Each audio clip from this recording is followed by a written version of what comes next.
Dave Campbell thing just came out. Anybody read that? What? The Dave Campbell Texas high school football. Oh no, I mean I know who they are because I was there, but what their yearly giant review of every single team just came out. No, sir, I did not. Listen, I have one issue and one issue only, and that's only because my name is credited. There, yeah, nice. That's pretty cool. Yeah. Well, we are back, if you couldn't tell, and we're here to talk football. So we will pass this rock to LCs. Thank you very much. All right, gentlemen. Not a whole ton on the dock to talk about, but what we do have to talk about is pretty fascinating. We're gonna save the best for last, though, and we're gonna start off with Teddy Two Gloves. All right, so Teddy Bridgewater, as y'all are all may know or are all familiar with, former NFL quarterback, played for the Lions, the Vikings, played Tigers, for the Bears. Yeah, he played for the Saints. The Lions first. Come on. Oh, that was his most recent team, you know? Yeah. Vikings, Dolphins. He was a Dolphin, wasn't he? Yeah, he was with the Dolphins. He's been around, you know. He's been around. Where did he revive as the backup? The Saints. Saints. Yeah, he had a really good run with the Saints. Probably his Saints, best run as Panthers, then Broncos, then Dolphins, then Lions. Jeez, that's a lot. Technically on the Jets in 2018, but I think he didn't end up playing with them. Oh, was he hurt? I think he was hurt that year, wasn't he? Not? Or did they trade him? No, yeah, he was traded to the Saints. Yeah. Yeah, there we go. So he's been on a number of teams, but anyway, he's not in the news for real NFL talk. He's more in the news for being suspended from high school coaching for giving impermissible benefits to players. Now, once you read the story, you realize he was more being just like a good person and spending more on technicalities than anything else. Morality will get you nowhere. That's what you get for being a good person. Now. Teddy acknowledged covering transportation, meals, and recovery-related costs for players. Yeah, so helping kids, get to and from practice. Disgusting. Right. Exactly. Helping kids who probably couldn't afford physical therapy, get physical therapy. And what else? Food. Lord forbid a coach gives a player something to eat because he can't afford it. You should have told those kids to rub some dirt on it. That is right, Absolutely. You tell these kids to pull themselves up by the bootstraps, if you will. Exactly. But definitely everyone's mad because he just came in and made the best team in the country, basically. Yeah. There might have been a witch hunt. Might have been a witch hunt for sure. Northwestern is a very storied program in the Miami area. Nationally, one of the more recognized football programs there are. And so it doesn't help that you have a somewhat high-profile NFL player. NFL player. He's a legend. That's absolutely. Oh, yeah. Comes in, first year coaching, leads them to a state championship. And then, you get all of these things coming out, paid for the rides, meals, treatments for players. And he solicited, I think this year, in this AP article that I pulled up, says this year he solicited donations to help cover those costs. And probably did that so it was more within the lines, the rules that are set up, but I'm not really sure what the rules are. He did try to say that he can't be investigated because he's not an employee, which is true. He's a volunteer. I don't think I think he's kind of missing the point of the rules that he technically broke. But anyways. Yeah, but at the end of the day, I think he was just doing like a good thing for players who probably couldn't, probably come from backgrounds who they probably couldn't afford this or might needed a hand here and there. And listen, whenever I was in my high school, right, my high school days, I saw coaches play for, meals for players, but not because it was like, oh man, we really want you at the school. It's like, hey man, this kid is hungry, doesn't have money. Passing out in practice later. Yeah, don't need him passing out before the game or practice. Just get him something, cheap that'll fill him up. Just make him tougher. So yeah, it is an interesting story, at least from the standpoint of like, it's like I get why you'd suspend him, but at the same time, I'm like, doesn't feel right. But that's high school sports for you. There's a lot of these cases, more so than are being reported on. But we go from the college game to the pro game, and maybe possibly back to the college game.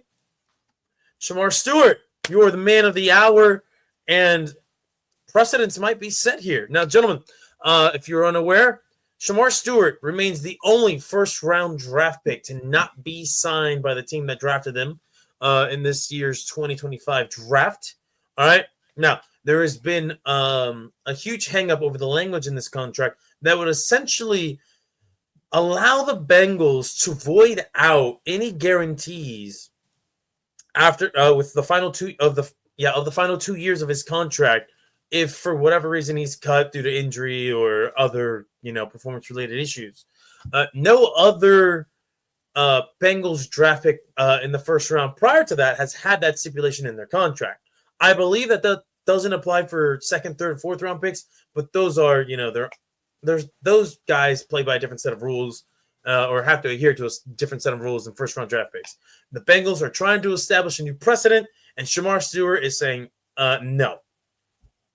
Give me what everybody else is getting, or I'm not signing.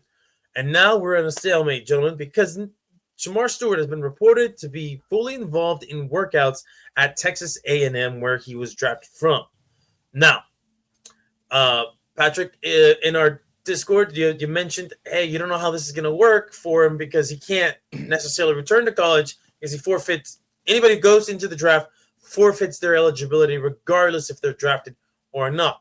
And while, yes, that is the current set of rules, I do want to bring up something that NBC Sports Pro Football Talk brought up in one of their articles, and that is a lot of rules have kind of been thrown aside or have failed to hold weight under federal antitrust laws. Yeah, I just don't know that they're going to be able to make that legal action.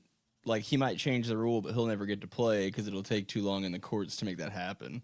That may be true, but I think this is something that both the NCAA and the NFL do not want happening, right? They do not want this new set of precedents where somebody goes into the draft, says, you know what, I don't want to play here for whatever reason, especially if it's a first-round pick, right? You don't want to waste first-round picks, and you definitely don't want to waste first-round picks just choosing to not play for you and forcing themselves back to school, right? That's a whole set of worms, right? Whole new kind of worms right there. And here's the thing. Let's just say hypothetically, Shemar Stewart were threatening a lawsuit, right? And say, I'm going to try to sue my way back to college or just not be part of the Bengals in general, right? And let's just say in this hypothetical world, it's expedited. Well, he doesn't necessarily have to return to Texas A&M because of the NIL system. Other schools could now start their own bidding wars to get him to play for their schools. And now you're creating another problem on top of this current problem that we have, right? And so we're kind of in this crossroads where the Bengals, a horribly run franchise for the majority of their existence, are looking at this like, we're going to call your bluff. We're going to call your bluff, not realizing this guy probably has NIL money that he's sitting on right now and is not in any rush to go play for the Bengals. And for those wondering, so what happens if he sits out the year and is unable to return to college? Well, in the collective bargaining agreement, it says that any player that does not sign after being drafted and after a full season is played re-enters the draft and cannot be selected by the team that selected them in the year prior. So the Bengals could lose out on Shemar Stewart, and I've seen some jokes on Twitter like, the Bengals could just pick him again. They can't. They cannot pick him again.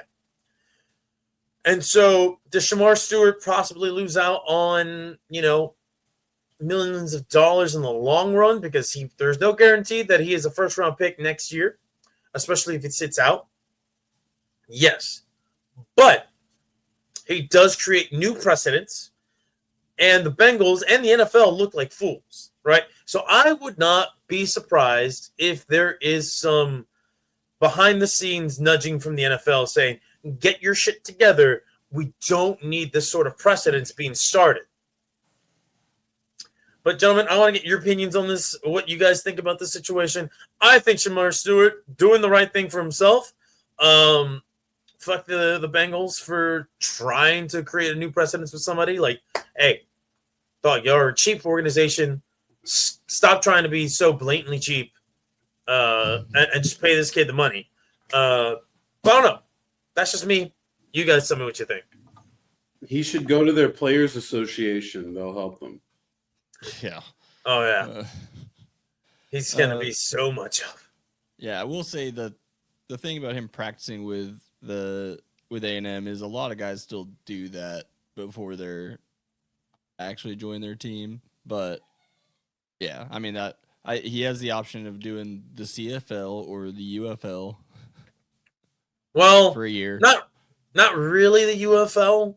Their season's almost up, and the draft will be before the UFL season starts. But he could still go get signed as an undrafted UFL guy. Yeah, but the timing would be really bad because he'd be signed by a team, but then he would never play for that team.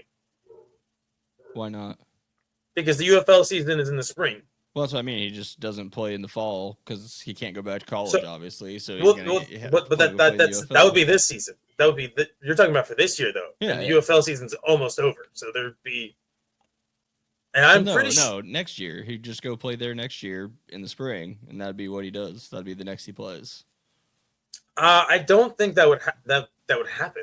I don't think he could pull that off. And I'm pretty sure they have their own set of rules that would prevent play. What would stop him from doing that if he doesn't sign with the Bengals? I just think it would be the threat of getting hurt before the draft. The NFL draft? Yeah. Because if he plays in next year's UFL season, he's almost forsaking his 2 years of the NFL. If he were to get hurt. I guess, yeah, but I mean, you'd say the same thing about college or whatever. I would rather, if I were him, I would rather just, if I was directing him, like, hey man, just go to the CFL instead. A lot better than UFL. I would not go for a spring league. Maybe, yeah. I don't know. He might make more money in the UFL, is my thinking, but maybe. 7th round pick, Dallas Cowboys will get the deal done. I wonder if the Bengals could convince someone to like trade for him right now. Can you trade for the rights to a player in the NFL? Well, it would be like, I guess, a sign-in trade. Like, all right, how do you feel about going here for this amount? They'll pay you. Right. So the UFL season, by the way, this year started on March 28th and ended in June. Obviously, everyone knows that. So he would play maybe 2 games in the UFL and then have to be ready for the draft. Yeah, I don't think that would work. I don't know, man. I think he's just gonna have to fight the good fight because the Bengals are cheap and fuck playing for them. Absolutely, man. And it's crazy because they're screwing up. Even if you're not good at it, just do it. Not only did they screw this up, but they still have yet to extend their other guy, the guy that Shemar Stewart was meant to replace. The lineman, Higgins something. Hendrickson. Yeah, just Hendricks. I think it's Hendrickson. I don't know. Who needs edge rushers? Trey Hendrickson. I would not. Yeah, Trey Hendrickson. They've yet to want to be a Bengals fan. That's what I'm saying. No, never. Why would you? That is a total. I like cool helmets. I like their colors. I like their logos. I like their design. And then they're just ran by like an inept dipshit who doesn't want to spend a penny on a professional Cincinnati football sports, team. Not in their heyday. No, for sure. The Reds soon. It's been a while since the big red machine.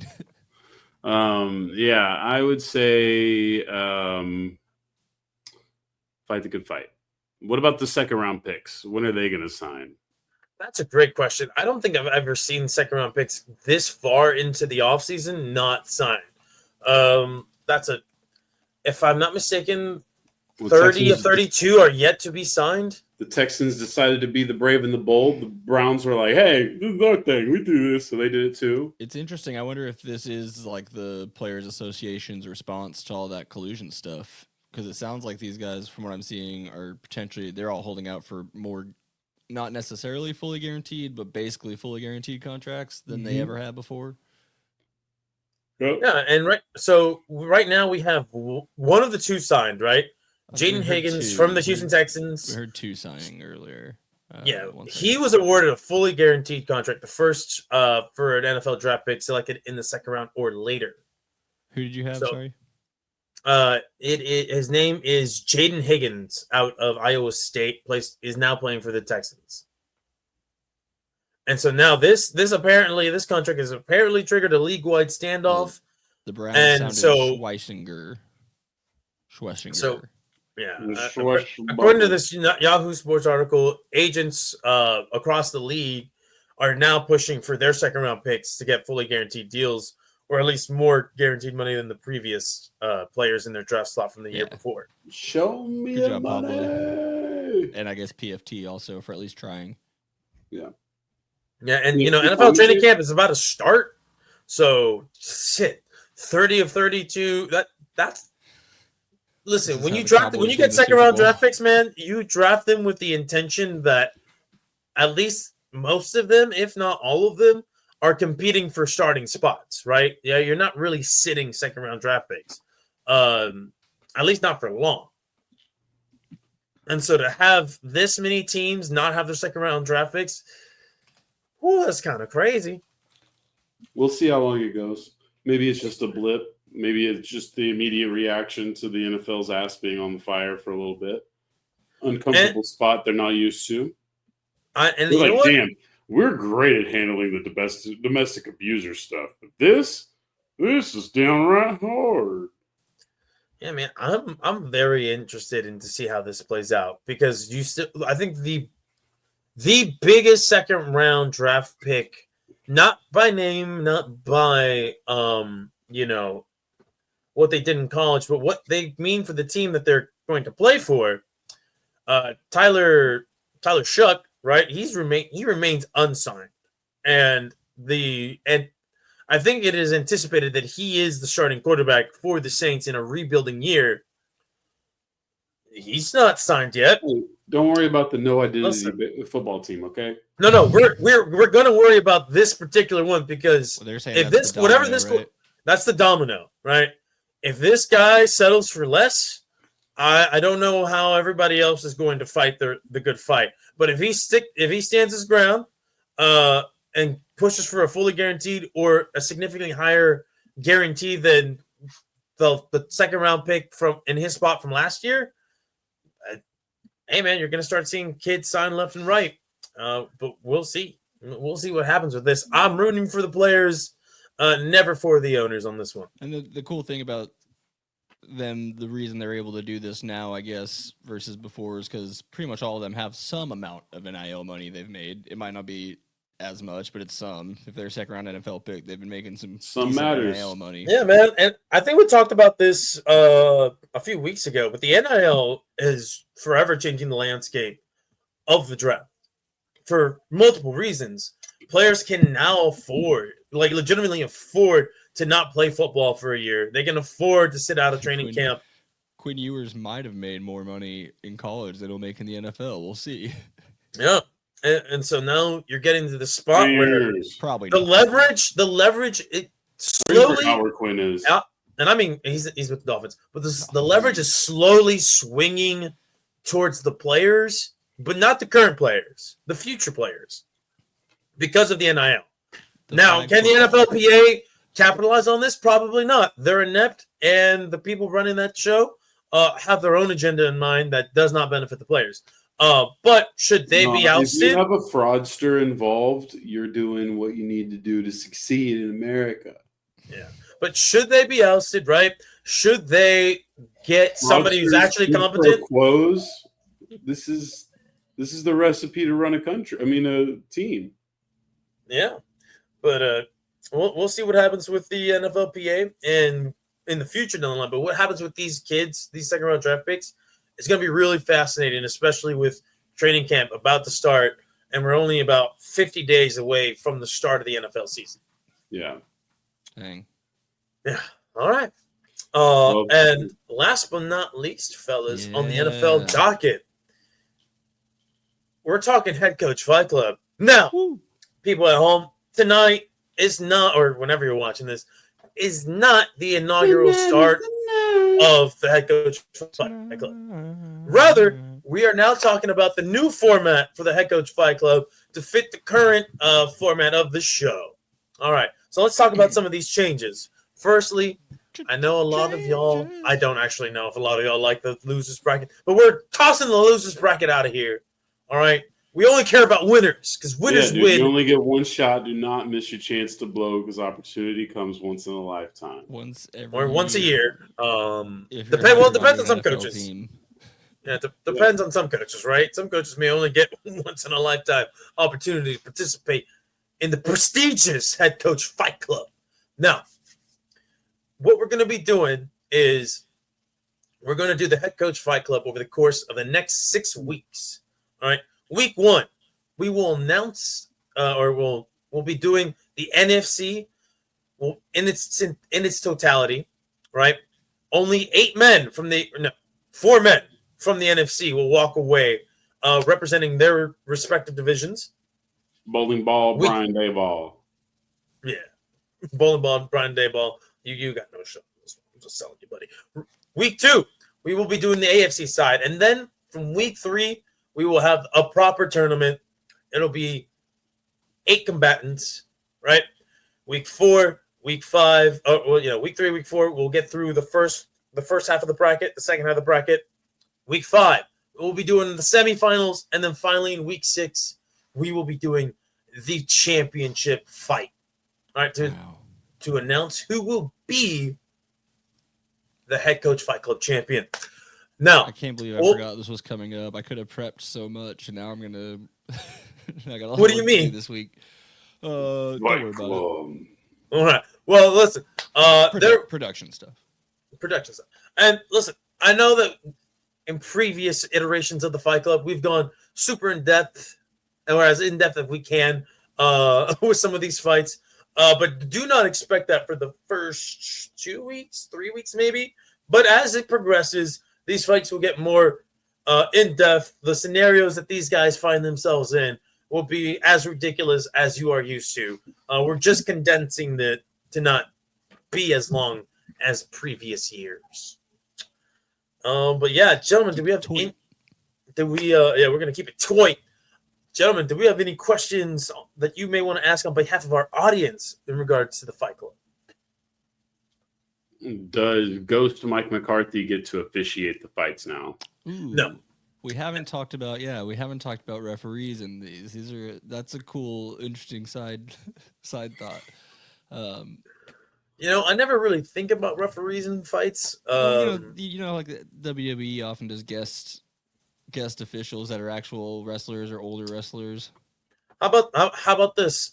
We can discuss this. We'll have a guest referee for the championship fight, and it could be a former champion themselves, or I don't know. We'll just throw somebody who's really corrupt in there, like Bill Belichick, O.J. Simpson, or O.J. Simpson, the ghost of O.J. Simpson.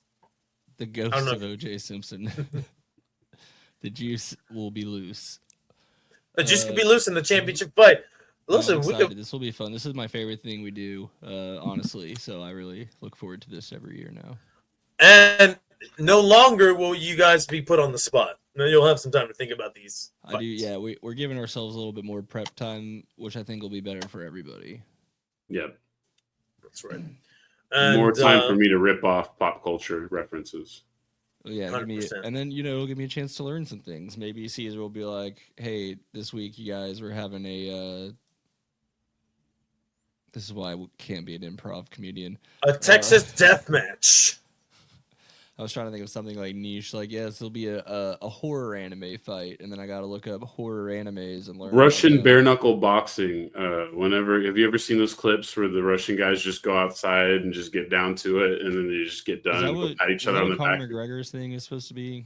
Didn't he have like a bare knuckle thing going on? I could. Well, he has something going on right now. He's definitely viral right now for a few things.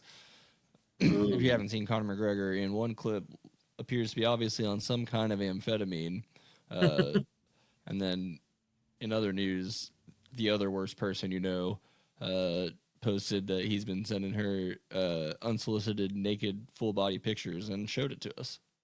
Yeah. So yeah, both signs of heavy drug use. So nothing new for Conor there. The most beloved man in Ireland. Oh God. I bet that's an interesting split. Yeah, there is no shot. That guy's actually that. Well, like maybe he's like Northern Ireland, but not like Ireland. I could think of a few people in this country that are very beloved that we're all like, why? I can think of one in particular for sure. Yes. Diddy. Hanging out in Belfast, I know.